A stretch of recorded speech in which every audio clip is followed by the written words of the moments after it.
Assalamualaikum warahmatullahi wabarakatuh. Pagi. Syukur pada Allah Subhanahu Wa Taala sebab Allah bagi saya kesempatan dan kesihatan yang baik untuk berkongsi ilmu pada anda pada hari ini. Kita punya tajuk adalah berkenaan di antara faraid, hibah dengan wasiat ni mana satu yang terbaik? Itu biasa orang tanyalah. Okey, dekat sini sebelum saya terangkan mana satu yang terbaik tu, saya nak kongsi sikit apakah yang dimaksudkan dengan faraid. Okey, faraid itu adalah pembahagian harta yang telah ditentukan oleh Allah Subhanahu Wa Taala. Kalau kita rujuk dalam surah An-Nisa ayat 11, 12 dan 176. Dia dah memang Allah dah tentukan dah siapa dapat berapa, dapat berapa. Okey, itu Allah dah bagi tahu panduan lah.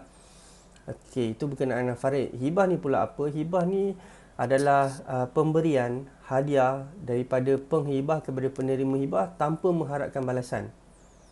Okey, bagi wasiat pula, wasiat tu adalah ikrar ataupun hasrat ataupun mungkin boleh jadi secara lisan, secara bertulis atau bahasa isyarat kepada seseorang untuk menguruskan harta dia apabila dia telah meninggal. Benda ni dia akan dipengaruhi oleh 3 sebab ataupun boleh jadi 4. 4 tu kalau bonus. Yang pertama adalah ilmu. Nombor 3 adalah nombor 1 adalah ilmu, nombor 2 adalah waris faraid, nombor 3 adalah hubungan keluarga tu macam mana, dan yang keempat adalah aset tu. Dia 4 benda ni lah yang sentiasa mempengaruhi seseorang tu untuk buat keputusan ke atas harta yang dia nak buat tu. Okey.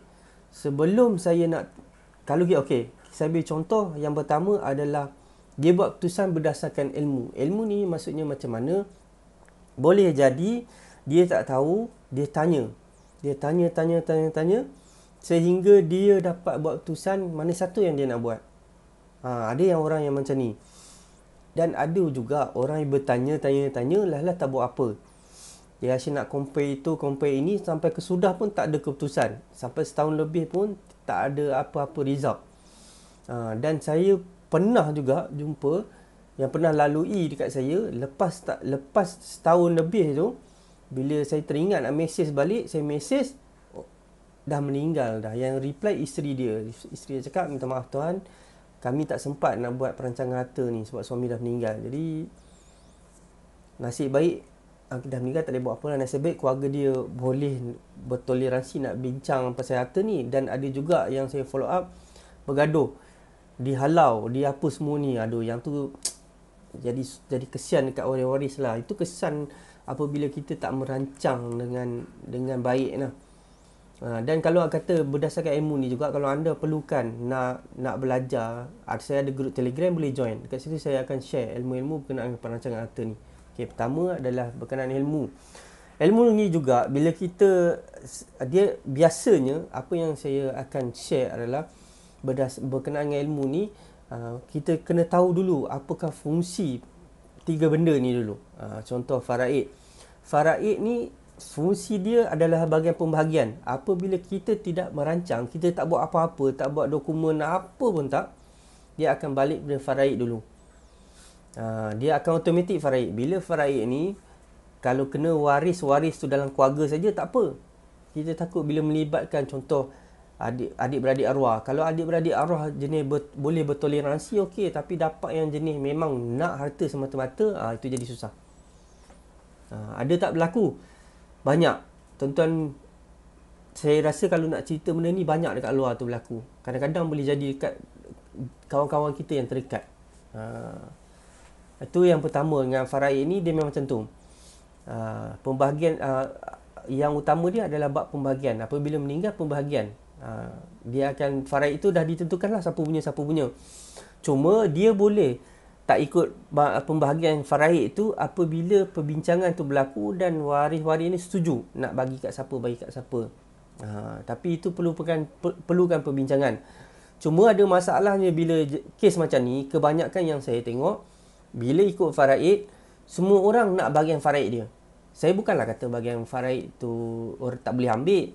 Cuma kadang-kadang nak bincang tu tak dapat. Nak bincang secara ilmiah, nak bincang secara Orang kata minta jasa baik, ada sedikit ihsan, yang tu memang tak dapat. Semuanya bercerita ini. Nak bahagian sebab nak ini. Tak kisahlah banyak mana pun harta tu, macam dia jadi macam tu. Kadang-kadang sikit pun bobot, apatah lagi banyak. Sebab selalu saya nak kongsi pada anda, ada satu pengalaman yang saya uruskan. Memanglah bila waris faraid ni, dia memang si mati tak buat apa-apa, jadi faraid, lepas tu tak diuruskan pula sehingga selesai. Dia turun pula kepada waris lain. Bila saya jadi orang tengah nak bincang, dia orang kata kami bukan mencuri, jadi kami naklah bahagian kami. Jadi macam tu susah lah. Jadi nak tak nak ke yang pihak waris ni pun, yelah mungkin berat hati, mungkin sebab nak bayar tu cash pun tak ada. Dia jadi rumit lah. Itu berkenaan dengan faraid. Saya bukan cerita ni faraid ni macam ni untuk takutkan anda, bukan. Tapi itu realiti yang berlaku. Sebab tu kita nak buat perancangan, nak elakkan benda-benda macam ni. Benda-benda yang kita macam fikir tak mungkin lah. Tapi disebabkan apabila kita tak buat perancangan awal, benda tu drag jadi lambat. Lambat diuruskan, macam tu lah. Bila lambat, melibatkan waris-waris, mungkin mula-mulanya warisnya 5 orang, meninggal pula dia jadi 7 orang, 8 orang, dia turun lagi. Sehingga saya pernah urus satu pusaka ni 51 orang. Bila dah ikut faraid tu, nak kena agih-agih tu kepada 51 orang, tuan-tuan dan puan. Tanah bukannya harga mahal pun, tapi semua hasrat pentadbir ni nak menyelesaikan. Dia bukan nak kira duit lah, dia janji nak selesai je. Jadi nak tak nak kena buat lah. Okey, itu faraid yang tanpa dokumen apa-apa. Okey, wasiat hibah ni pula macam mana? Dia akan kita tengok, kalau kita nak bagi harta tertentu kepada orang tertentu, memang saya sarankan untuk buat hibah. Supaya apa? Dia jadi mudah. Sebagai contoh, waris faraid, okey, dia isteri, suami, anak lelaki, anak perempuan, mak ayah. Biasanya saya sarankan untuk buat hibah ni kepada aset tertentu seperti rumah. Sebab apa, tuan-tuan dan puan? Tak praktikal kalau kata satu rumah tu bila meninggal nak masuk banyak-banyak nama. Dah lah bagian isteri paling sikit 1/8. Anak paling besar. Kalau anak tu dewasa tak apa, kalau anak tu kecil pula macam mana? Campur lagi dengan mak ayah, dia jadi rumit, tuan-tuan dan puan. Dekat sini dia jadi tak praktikal. Ni pada pandangan saya lah, kalau satu rumah tu nak masuk banyak-banyak nama. Pernah ada kes, bila si suami meninggal, aset cash pun tak banyak. Inilah rumah satu-satunya yang ada. Pertama saya sarankan bagi pada pasangan, itu adalah rumah yang satu-satunya mereka tinggal. Bila jadi keperluan, nak tak nak terpaksa, duit tak ada, dah mungkin suami dah tak ada, cash pun tak ada, bantuan ni yalah berapa ramai orang nak boleh bagi sedekah kat kita tiap bulan kan. Nak bagi pula bantuan sama banyak macam gaji suami kita, tak mungkin lah. Jadi sampai satu masa duit diperlukan. Rumah tu, aset tu je yang ada. Nak tak nak kena jual. Kalaulah pada anak tu masih bawah umur, jadi macam mana? Kena pula banyak nama, kan susah. Biasanya saya memang sarankan untuk tambah hibah untuk aset yang macam tu. Okey, tuan-tuan kena tahu juga fungsi wasiat ni.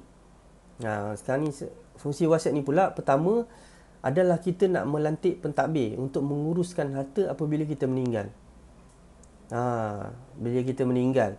Sebab apa? Kalaulah kita duk cerita itu yang nak macam saya duk cerita tadi, apabila kita tak buat apa-apa, benda tu tak diuruskan, dia akan melambatkan proses. Lagi satu, dia akan jadi rumit pula.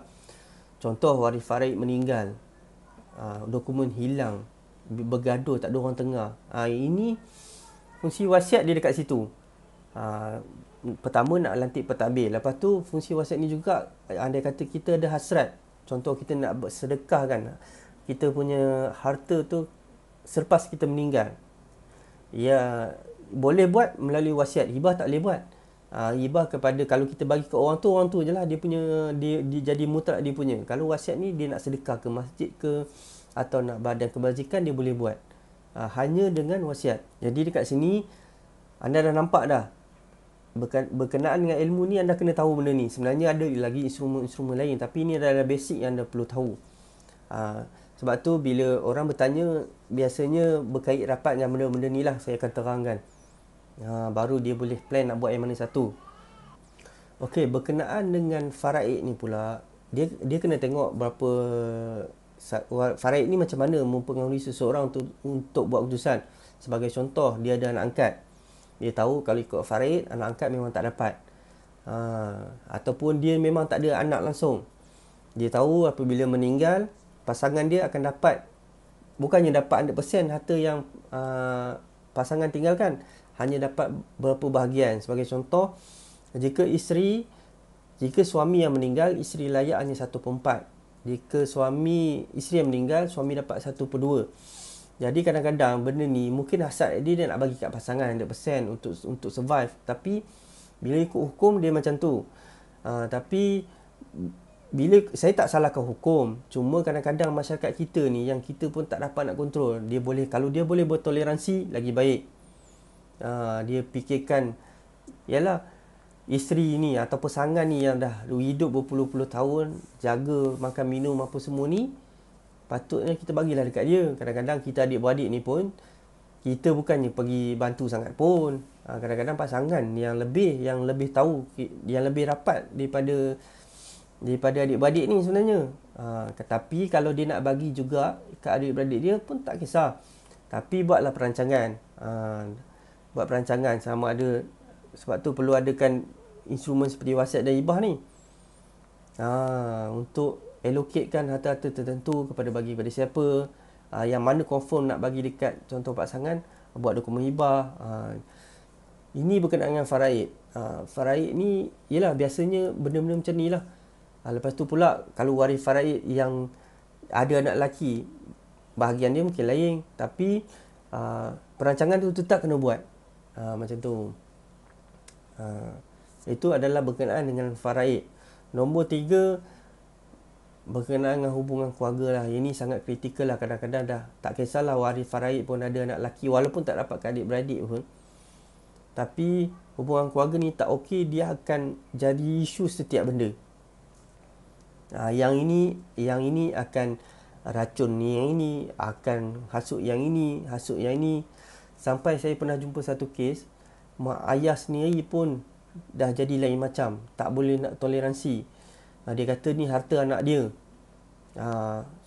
Orang kata pasangan tak layak dapat, anak-anak ataupun cucu dia pun tak dapat. Dia jadi macam tu, dia jadi pening apabila tanpa perancangan.